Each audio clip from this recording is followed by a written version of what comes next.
Case study ৩। Case স্টাডিতে এবার আলোচনা করা হবে একটা কোম্পানির ভ্যাট আইন ১৯৯১ অনুযায়ী ২৬ ধারার দলিলপত্র জব্দ করে প্রায় ২.২৫ কোটি টাকা দাবি করা হয়। প্রতিষ্ঠানটিতে ভালো ভ্যাট জানা লোক না থাকার কারণে ২০১৮ সালে চূড়ান্ত দাবিনামা জারি করা হলেও সেটা আপিল করা হয়নি। এরপর ২০২১ সালে সেটার উপর আরও ১.১৫ কোটি টাকা জরিমানা দাবি করা হয়। দাবিনামার বিষয়টি এত দুর্বলভাবে করা হয়েছে যে আমরা সেটাকে চ্যালেঞ্জ হিসেবে নিয়ে ট্রাইব্যুনালে আপিল আবেদন করি, যদিও সেটা করতে আমাদের অনেক বেগ পেতে হয়েছে। দাবির বিষয়গুলি প্রতিবাদ না করলে প্রতিষ্ঠানটির প্রতি জুলুম করা হবে ভেবে চ্যালেঞ্জ নিতে বাধ্য হয়েছি। মনোযোগ সহ আপনারা শুনলে বুঝতে পারবেন শুধুমাত্র হয়রানির জন্য কত অযৌক্তিকভাবে দাবিনামা ভ্যাট কর্মকর্তাগণ জারি করেন। অডিটের দাবিনামাগুলো বিভিন্ন আঙ্গিকে অযৌক্তিক প্রমাণ করায় প্রথম অংশে শেষ করা সম্ভব না হওয়ায় দ্বিতীয় অংশে খুব শীঘ্রই প্রকাশ করা হবে ইনশে।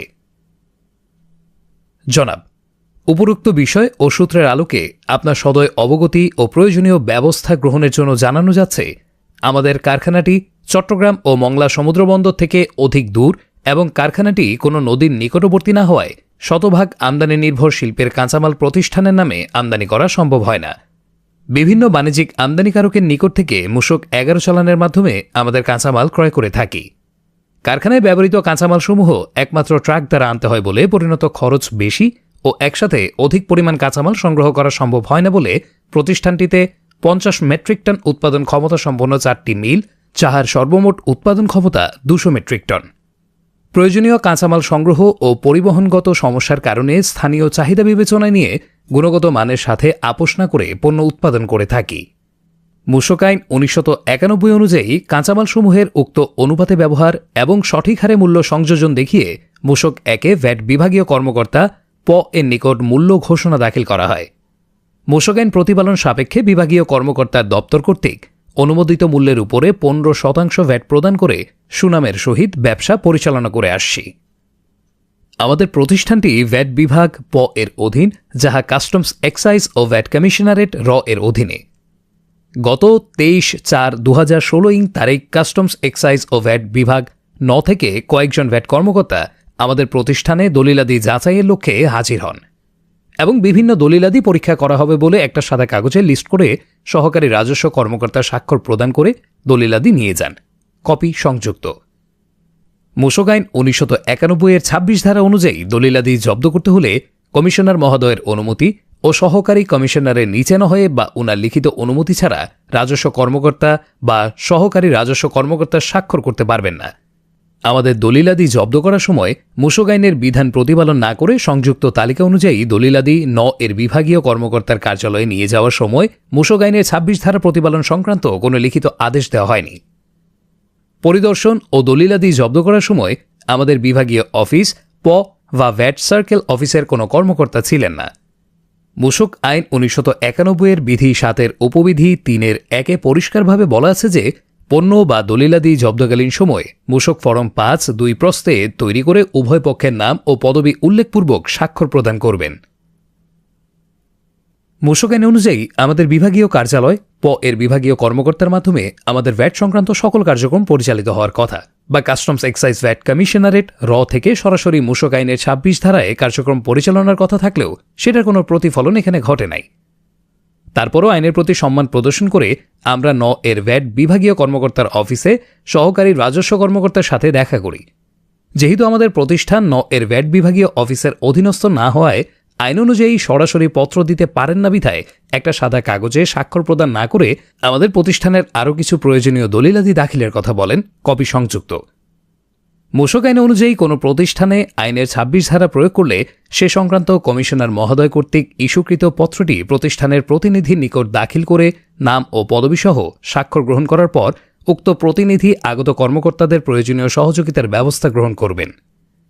যদিও ভ্যাট বিভাগ কর্তৃক ২/৫/২০১৬ তারিখে কমিশনার বরাবর যে অডিট রিপোর্ট উপস্থাপন করেন সেখানে কমিশনার মহোদয়ের পত্র স্মারক নং ৪ রাজস্ব কমিশন মূসক ১৬/২৬ ধারা ইস্যু ২০১৪/১৯৯৯ তারিখ ২১/৪/২০১৬ উল্লেখ করা থাকলেও সেটা কোনো কপি কারখানা পরিদর্শনের সময় আমাদের নিকট উপস্থাপন করা হয়নি। যদি ধরে নেওয়া হয় এর ভ্যাট বিভাগ প্রতিষ্ঠান পরিদর্শনে আসার পূর্বে কমিশনার মহোদয়ের অনুমতিপ্রাপ্ত হয়ে মূসক আইনের ২৬ ধারার প্রতিপালন করার উদ্দেশ্যে কারখানার নিরীক্ষা কার্যক্রম পরিচালনার স্বার্থে দলিলাদি জব্দ করেন, তাহলে মূসক কর্মকর্তাগণ মূসক আইনের উক্ত ধারার উপধারাসমূহ প্রতিপালন না করে উপরোক্ত কার্যক্রমসমূহ যে কোন মহৎ উদ্দেশ্য সাধনের জন্য করেন নাই সেটা সহজেই অনুমানযোগ্য ও মহোদয়ের বিবেচনার দাবি রাখে। বিগত ১/৭/২০১৭ তারিখে মাননীয় কমিশনার মহোদয় ২/৫/২০১৬ তারিখের এর ভ্যাট বিভাগ কর্তৃক অডিট রিপোর্টের ভিত্তিতে দাবিনামা সম্বলিত যে কারণ দর্শানোর নোটিশ ইস্যু করা হয়েছে উহা মূসক আইন ১৯৯১ অনুযায়ী বৈধ না। উক্ত বিষয়ের উপর মহামান্য হাইকোর্টের বহু রায় রয়েছে, যেখানে বলা হয়েছে প্রথমে কোনো করদাতার বিরুদ্ধে ব্যবস্থা নেওয়ার আগে তাকে আত্মপক্ষ সমর্থন করার জন্য কারণ দর্শাতে হবে। প্রতিষ্ঠান যদি উক্ত কারণ দর্শানোর নোটিশের জবাব আইনানুগভাবে দিতে ব্যর্থ হন তাহলে দাবিনামা জারি করা যাবে। দাবিনামা সম্বলিত কারণ দর্শানোর নোটিশ হল বিচারের আগে রায় প্রদান করা শামিল, তাই মহামান্য হাইকোর্ট বিষয়টিকে ন্যায় বিচারের পরিপন্থী বলে রায় প্রদান করেছেন। এর ভ্যাট বিভাগীয় অফিসের অডিট টিম কর্তৃক যে ৩টি বিষয়ের উপরে ২.২৫ কোটি টাকা দাবিনামা জারি করেছেন সেগুলোর আইনগত কোনো ভিত্তি নাই, যা অডিট টিম কর্তৃক দাখিলকৃত অডিট প্রতিবেদনে উপস্থাপিত তথ্য প্রমাণ উপস্থাপনের অসামঞ্জস্যতা ও মূসক আইনের বিধিবিধানে বর্ণিত যে সমস্ত দলিলাদি প্রমাণযোগ্য বলে বিবেচিত হবে সেটার গুরুত্ব না দিয়ে আইন অসমর্থিত দলিলাদি দ্বারা মূসক ফাঁকির দাবিনামা জারি করা হয়েছে, যাহা নিম্নে বিস্তারিত প্রমাণসহ উপস্থাপন করা হল। নাম্বার ১, অতিরিক্ত কাঁচামাল ক্ষয়ের ব্যবহার দ্বারা ফাঁকিকৃত রাজস্ব। অডিট রিপোর্টে মূল্য ঘোষণা পর্যালোচনা করে দেখা যায় যে প্রতি ৫০ কেজি ওজনের এক ব্যাগ পণ্য তৈরি ২% হারে ১ কেজি কাঁচামাল ক্ষয়ের ব্যবহার করা হয়ে থাকে। আমাদের ক্রয় পুস্তক অনুসারে ২০১৫ থেকে ১৬ অর্থবছরে ৯৪.২৪ মেট্রিক টন কাঁচামাল পণ্য উৎপাদনে ব্যবহার করা হয়েছে। সে অনুসারে ৯৪,২৪০ ব্যাগ পণ্য উৎপাদন করা সম্ভব, তবে বিক্রয় পুস্তক অনুযায়ী বিক্রয় দেখানো আছে ৯৪,৬০০ ব্যাগ, কিন্তু অডিট রিপোর্টে কাঁচামাল ক্ষয়ের ব্যবহার ৯৫.০৪ মেট্রিক টন ব্যবহার দেখিয়ে মোট উৎপাদন ৪৪০ ব্যাগ বেশি দেখিয়ে ২১,২৫২ টাকা ভ্যাট ফাঁকির দাবি করা হয়েছে। প্রকৃতপক্ষে উহা সঠিক নয়। আমাদের ক্রয় পুস্তক অনুযায়ী কাঁচামাল ক্ষয়ের মুভমেন্ট পরীক্ষা করলে দেখা যায় প্রারম্ভিক জের ৩৩.০৪ মেট্রিক টন যোগ উক্ত সময়ের ক্রয় ১০০.০০ মেট্রিক টন বিয়োগ উৎপাদনের ব্যবহার ৯৪.২৪ মেট্রিক টন সমান সমাপনী জের ৩৮.৮০ মেট্রিক টন। অডিট রিপোর্টে প্রারম্ভিক জের ৩৩.০৪ মেট্রিক টন ও ক্রয় ১০০ মেট্রিক টন সঠিকভাবে লিখলেও সমাপনী জেরের স্থলে ৩৮.০০ মেট্রিক টন দেখিয়ে ০.৮০ মেট্রিক টন উৎপাদনে ব্যবহারের সাথে যোগ করে মোট ব্যবহার ৯৫.০৪ মেট্রিক টন দেখানো হয়েছে, যাহা সঠিক নয়, যাহা আমাদের ক্রয় পুস্তক দ্বারা প্রমাণিত, কপি সংযুক্ত। বিষয়টি অডিটরগণের গাণিতিক ভুল, তাই উক্ত ২১,২৫২ টাকা মূসক ফাঁকির তথ্য অসত্য ও প্রত্যাহারযোগ্য। আপনার সদয় অবগতির জন্য জানানো যাচ্ছে যে অডিট প্রতিবেদন অনুযায়ী ০.৮০ মেট্রিক টন কাঁচামাল খকে কেজিতে রূপান্তরিত করলে হয় ৮০০ কেজি কাঁচামাল ক্ষয়ের বেশি ব্যবহার দেখানো হয়েছে বলে ধরে নেওয়া হলে প্রতি ব্যাগে ১ কেজি কাঁচামাল ক্ষয়ের ব্যবহার ধরে কিভাবে ৮০০ ব্যাগ অর্থাৎ প্রতি ব্যাগ ৫০ কেজি করে পণ্য উৎপাদন সম্ভব?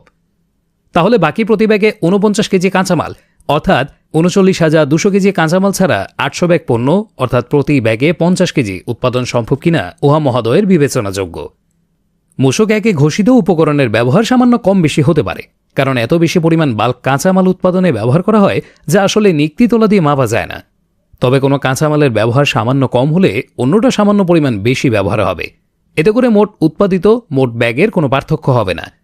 অন্যদিকে শুধুমাত্র একটি কাঁচামাল দিয়ে পণ্য উৎপাদন করা সম্ভব নয়, বিধায় যে কোনো একটা কাঁচামালের সামান্য কম বা বেশির পার্থক্য হলে সে পরিমাণ মূসক ফাঁকি হয়েছে বলে মনে করার কোনো অবকাশ নেই। ৪৪০ কেজি কাঁচামাল খ এর ব্যবহার করে ৪৪০ ব্যাগ উৎপাদন দেখিয়ে অনুমোদিত মূল্য ৩২২ টাকা, যাহা ৫০ কেজি ওজনের সিমেন্টের জন্য প্রযোজ্য, দিয়ে গুণ করে উহার ১৫% মূসক ফাঁকির দাবিনামা জারি করা কতটুকু যুক্তিযুক্ত সেটা সহজেই অনুমেয়, তাই দাবিকৃত ২১,২৫২ টাকা ভিত্তিহীন ও প্রত্যাহারযোগ্য। নাম্বার ২, অডিট টিম আমাদের অফিস থেকে কারো হাতে লেখা এক টুকরো সিল স্বাক্ষরবিহীন কাগজ অন্যভাবে পণ্য তৈরির কাস্টিংয়ের রেসিপি, যেখানে লেখা ছিল ক ৬৭% বা ৩৩.৫০ কেজি, খ ২৮% বা ১৪ কেজি, গ ২% বা ১ কেজি এবং ঘ ৩% বা ১.৫ কেজি নিয়ে যান, যেটা আসলে আমাদের অফিসিয়াল রেজিস্ট্রার বা দলিলাদি নয়। সে সময় আমাদের মূসক ১ অনুযায়ী কাঁচামালের ব্যবহারের রেশিও ছিল ক 90% বা 45 কেজি, খ 8% বা 4 কেজি, গ 2% বা 1 কেজি। মূসক আইন অনুযায়ী মূসক ফরম 1 হল উৎপাদ সহক আর স্বাক্ষরবিহীন হাতে লেখা স্লিপ, যাহা যে কেউ যে কোনো প্রয়োজনে লিখে রাখতে পারেন। অডিট রিপোর্ট সেটাকে বেস ধরে 2 এর পার্থক্য 11.50 কেজি কাঁচামাল ক এর কম ব্যবহার দেখিয়ে 2014 থেকে 15 অর্থবছরে আমাদের মূসক ফরম 17 অনুযায়ী মোট পণ্য বিক্রয় 2,02,000 ব্যাগকে 11.50 কেজি দিয়ে গুণ করে 23,23,000 কেজি কাঁচামাল ক ও 2015 থেকে 16 অর্থবছরের মার্চ পর্যন্ত 94,600 ব্যাগ পণ্য বিক্রয়ের সাথে 11.50 কেজি দিয়ে গুণ করে 10,87,900 কেজি কাঁচামাল ক এর ব্যবহার কম করা হয়েছে বলে ধরে আলোচিত সময় সর্বমোট 34,10,900 কেজি কম ক কাঁচামালকে 33.50 কেজি দ্বারা ভাগ করে 1,01,817.9 ব্যাগ পণ্য উৎপাদন দেখিয়ে অনুমোদিত মূল্যের উপরে 15% হারে 49,17,805.10 টাকা কাঁচামাল ক ব্যবহার কম দেখিয়ে অধিক রেয়াত গ্রহণ করে মূসক ফাঁকির দাবি উপস্থাপন করেছেন। যদি 11.50 কেজি কাঁচামাল ক কম ব্যবহার দেখিয়ে উক্ত অধিক মূল্যের উপর পরিশোধিত মূসক রেওয়াত নেওয়ার দাবি উপস্থাপনের জন্য 33.50 কেজির ক এর ব্যাগকে 50 কেজি পণ্যের ব্যাগে রূপান্তরিত করে অনুমোদিত মূল্যের উপরে 15% হারে মূসক ফাঁকির দাবি কিভাবে কাঁচামাল ক কম ব্যবহারের মূল্যের উপর পরিশোধিত মূসক রেওয়াত নেওয়ার মূসক ফাঁকির দাবি উপস্থাপন করা কতটুকু যুক্তিযুক্ত বা হিসাবীয় ভাষায় সঠিক হয় সেটা বোধগম্য নয়। মূসক আইন অনুযায়ী বেশি মূল্যের উপকরণ ঘোষণা দিয়ে কম মূল্যের উপকরণ ব্যবহার যদি অধিক মূল্যের উপকরণের উপর পরিশোধিত মূসক ফাঁকির দাবি হবে উক্ত কম ব্যবহার করা উপকরণের উপর যে পরিমাণ মূসক অধিক প্রদান করা হয়েছে সেটাকে পণ্যের ব্যাগে রূপান্তরিত করতে যে অভিনব পদ্ধতি ব্যবহার করা হয়েছে সেটা ভ্যাট অডিট ব্যবস্থাপক হাস্যকর অবস্থানে নিয়ে এসেছেন। ওনাদের ধারণা নেই যে শুধু কাঁচামাল ক দিয়ে পণ্য তৈরি হয় না এবং শুধুমাত্র একটা উপকরণ বিবেচনায় নেওয়ার কারণে সেটা আর 50 কেজির পণ্যের ব্যাগ রইল না, সেটা হয়ে গেল 33.50 কেজি ওজনের কাঁচামাল ক এর ব্যাগ। পণ্য উৎপাদনকারী প্রতিষ্ঠান হিসেবে অবশ্যই গুণগত মানের পণ্য উৎপাদন করতে রেশিও অনুযায়ী সকল উপকরণের ব্যবহার করে 50 কেজির পণ্য তৈরি করতে আমাদের মূসক 1 ঘোষণা অনুযায়ী প্রতিটি উপকরণের ব্যবহার করা হয়ে থাকে। দাবিনামা অনুযায়ী অন্য উপকরণের পরিমাণ সঠিক আছে বলা হয়েছে। উক্ত রেয়াত নেয়ার ফাঁকির দাবিনামা জারি করতে অব্যবহৃত কাঁচামাল শুধুমাত্র ওই আনুপাতিক ব্যবহার করে 50 কেজি ওজনের সিমেন্টের ব্যাগের অনুমোদিত মূল্যের উপরে 15% হারে 49,17,805.10 টাকা অধিক রেয়াত গ্রহণের দ্বারা ফাঁকির অভিযোগের কোনো প্রকার গাণিতিক শুদ্ধতা আছে কিনা উহা মহোদয়ের বিবেচনা ও প্রত্যাহারযোগ্য। কাঁচামাল ক প্রতি কেজির ভ্যাট ছাড়া মূল্য 5 টাকা, কাঁচামাল খ প্রতি কেজি 1.12 টাকা ও কাঁচামাল গ 1.41 টাকা। অডিট প্রতিবেদন অনুযায়ী মূল্য ঘোষণায় 11.50 কেজি কাঁচামাল ক কম ব্যবহার করে এর স্থলে 11.50 কেজি কাঁচামাল খ বা গ বেশি দেখালে এর মূল্য যথাক্রমে 12.88 টাকা বা 16.21 টাকা, আর অন্যদিকে 11.50 কেজি কাঁচামাল ক কম দেখানো হলে মূল্য পার্থক্য যথাক্রমে 44.62 টাকা বা 41.29 টাকা উপকরণ মূল্য কম প্রদর্শন করা যেত। সে সময়ের মূসক 1 অনুযায়ী উপকরণ মূল্য আছে 267.14 টাকা। দাবিনামা অনুযায়ী 11.50 কেজি কাঁচামাল ক এর পরিবর্তে 11.50 কেজি কাঁচামাল খ বা কাঁচামাল গ ব্যবহার করলে উপকরণ মূল্য যথাক্রমে 222.52 টাকা বা 225.85 টাকা।